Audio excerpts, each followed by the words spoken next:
ప్రస్తుతం మనం కృష్ణా జిల్లా నందిగామ నియోజకవర్గం వీర్లపాడు మండలంలోని చెన్నరావుపాలెంలో ఉన్నాము. మరి ఇక్కడి నుంచి అంటే నందిగామ నియోజకవర్గం నుంచి టీడీపీ అభ్యర్థిగా పోటీ చేస్తున్న తంగిరాల సౌమ్య గారు ప్రస్తుతం మనతో ఉన్నారు. మరి వారి ప్రచారం ఎలా కొనసాగుతుందో వారి మాటల్లోనే విందాం. నమస్తే అండి. సో కంగ్రాచులేషన్స్, తెలుగుదేశం అభ్యర్థిగా మళ్లీ ఎన్నికవడం ఎలా అనిపిస్తోంది మీకు? థ్యాంక్ యూ అండి, చాలా హ్యాపీగా ఉందండి. మరి మొదటిసారి అనుకోని సంఘటనల వల్ల, ముఖ్యంగా నాన్నగారి హఠాన్మరణం వల్ల రాజకీయాల్లో రావటం జరిగింది. ఈసారి మరి చంద్రబాబు నాయుడు గారు రెండోసారి నా మీద నమ్మకంతో, అదేవిధంగా ప్రజల ఆశీస్సులతో, మరి మాకు మంత్రివర్యులు దేవినేని ఉమ్మా గారు కానీ కేశినేని నాని గారి సహకారంతో మళ్ళీ చంద్రబాబు నాయుడు గారు ఆశీర్వదించారు. తప్పకుండా మేము చేసిన అభివృద్ధి ఎజెండాగా ప్రజల్లోకి వెళ్తున్నాం. చాలా మంచి స్పందన ఉందండి. తప్పకుండా మళ్ళీ తెలుగుదేశం జెండాను ఎగరవేయబోతున్నాం మంచి మెజార్టీతో. సో ప్రచారం ఎలా కొనసాగుతోంది? అదే చెప్తాం, చాలా మంచి స్పందన ఉందండి. ఈ గత 5 సంవత్సరాల్లో మేము చేసిన అభివృద్ధి కానీ, అదేవిధంగా సంక్షేమ కార్యక్రమాలు కానీ, ఇవన్నీ కూడా ప్రజల్లో మంచి స్పందన వస్తున్నాయి. అదేవిధంగా రాష్ట్ర పరిస్థితులు సహకరించకపోయినా కూడా చంద్రబాబు నాయుడు గారి పరిపాలనలో ఈ 5 సంవత్సరాల్లో ప్రతి ఇంట్లో కూడా ఏదో ఒక రూపంలో సంక్షేమ కార్యక్రమాలు జరిగాయండి.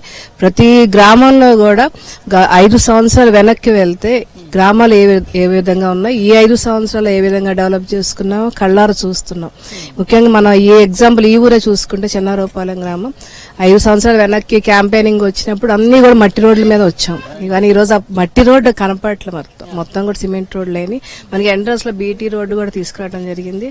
చంద్రబాబు నాయుడు గారి ప్రభుత్వం వచ్చాక ఇక్కడ ఏనుగడ్డ వాగు అనే వాగు మీద బ్రిడ్జ్ చిరకాల కోరిక, అది కూడా శాంక్షన్ అయిందండి.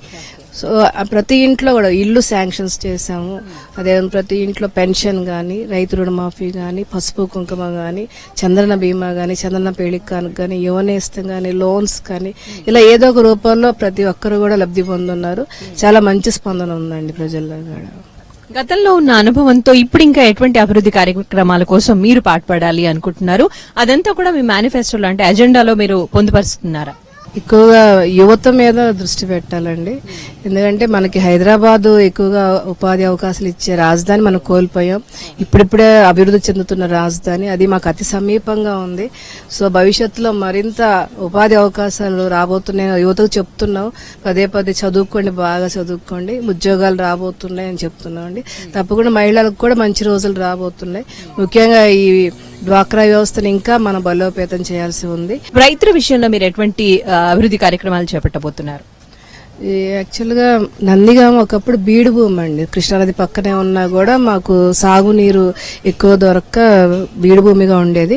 కానీ ఎప్పుడైతే దేవినేని రమణ గారు ఇక్కడ నందిగామ నియోజకవర్గానికి ఎమ్మెల్యేగా అయ్యారో, వారి హయాంలో వారు తక్కువ కాలంలో ఉన్నా కూడా 22 స్కీమ్స్ తీసుకొచ్చారు నందిగామకి, lift irrigation schemes.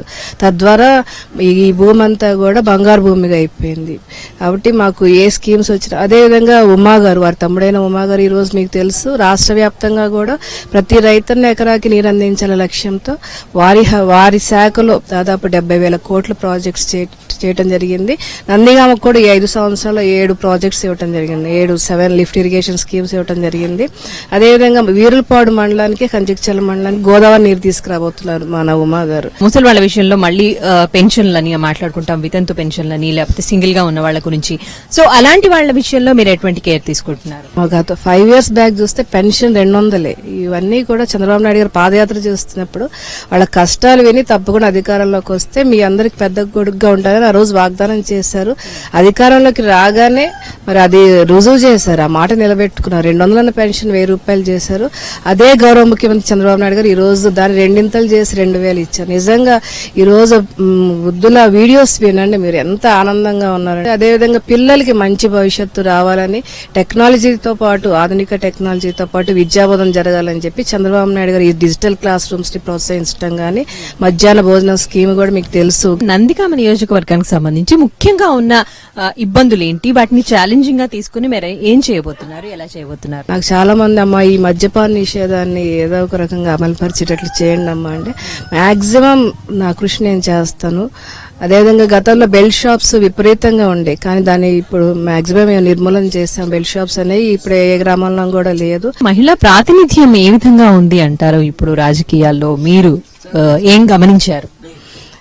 Telugu Desam party ఎప్పుడు కూడా మహిళలకు ప్రాధాన్యత ఇస్తుందండి. ముఖ్యంగా నందమూరి తారక రామారావు గారు రాజకీయాల్లోకి ఎక్కువగా మహిళలను ప్రోత్సహించారు ఆ రోజుల్లో. అదేవిధంగా చంద్రబాబు నాయుడు గారు ప్రతి మహిళ కూడా, ముఖ్యంగా గ్రామ మహిళ మినిమం 10,000 రూపాయలు సంపాదించుకోవాలని ఆ రోజు ముందు ఆలోచన చేసి డ్వాక్రా వ్యవస్థను తీసుకురావటం, వీళ్ళు చిన్న చిన్న పొదుపులు చేసుకుని వాళ్ళ భవిష్యత్తుకి ఒక పునాది వేసుకోవాలని చెప్పి ఆ రోజు డ్వాక్రా వ్యవస్థను తీసుకురావటం. ఈ రోజు దాదాపు 1 కోటి మంది మహిళల సభ్యులు ఉన్న ఏకైక వ్యవస్థ ఏమన్నా ఉందంటే ప్రపంచంలో అది డ్వాక్రా వ్యవస్థ అండి. నిజంగా ఈ రోజు రాష్ట్రంలో ప్రతి ఒక్క మహిళ కూడా ఆయన ఫోటోని పెట్టుకోవాలి. ఈ రోజు అంతగా ప్రోత్సహిస్తున్నారు చంద్రబాబు నాయుడు గారు.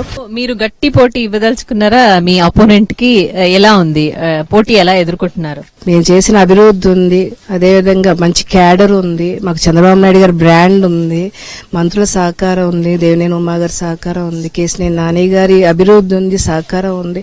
ఇవన్నీ కూడా మేము ప్రజల్లోకి తీసుకుని వెళ్తున్నాం. చాలా మంచి స్పందన ఉంది. తప్పకుండా మంచి మెజార్టీతో గెలుస్తామండి. ఆల్ ది బెస్ట్ అండి. సో వ్యూయర్స్ చూసారు కదండి, తంగిరాల సౌమ్య గారు ఎంతో ధీమాగా తను ఇక్కడ గెలుస్తాను, నాయకురాలు అవుతాను అని ధీమాను వ్యక్తం చేస్తున్నారు. మరి మనందరం కూడా అభినందిద్దాం.